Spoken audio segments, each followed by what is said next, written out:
Thomas Edison जगातला सर्वात मोठा सायंटिस्ट होता. त्याचं स्वप्न होतं लोकांच्या जीवनात उजेड आणणं. त्याने हजारो प्रयोग केले, कधी वायर फुटली, कधी बल्ब जळाला, कधी संपूर्ण मशीन नष्ट झालं. पण एक दिवस सगळ्यात मोठा धक्का बसला. त्याची संपूर्ण प्रयोगशाळा आगीत जळून खाक झाली. जवळपास 20 वर्षाचं काम एका रात्रीत संपलं. त्याचा मुलगा रडत त्याच्याकडे धावत गेला. बाबा, सगळं संपलं, काय करायचं आता? सगळे घाबरले, निराश झाले. पण एडिसन मात्र शांतपणे त्या जळालेल्या प्रयोगशाळेकडे पाहत होता आणि चेहऱ्यावर एक हसू होतं. त्याचा मुलगा विचारतो, बाबा तुम्ही हसताय का? एडिसन म्हणाला, बघ बाळा, निसर्गानं माझं सगळ्यात चुका जाळून टाकल्या आहेत.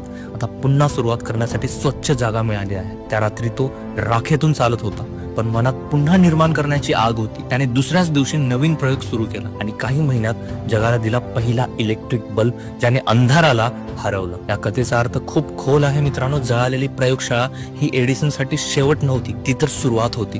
कारण जिथं इतरांना एंड दिसतो तिथे विजेते ऑपॉर्च्युनिटी पाहतात. कधी कधी देव सगळं तोडतो जेणेकरून तू पुन्हा स्वतःला नव्याने घडवू शकशील. म्हणून लक्षात ठेव, जर तुझं आयुष्य आज राख झालं असेल तर घाबरू नको.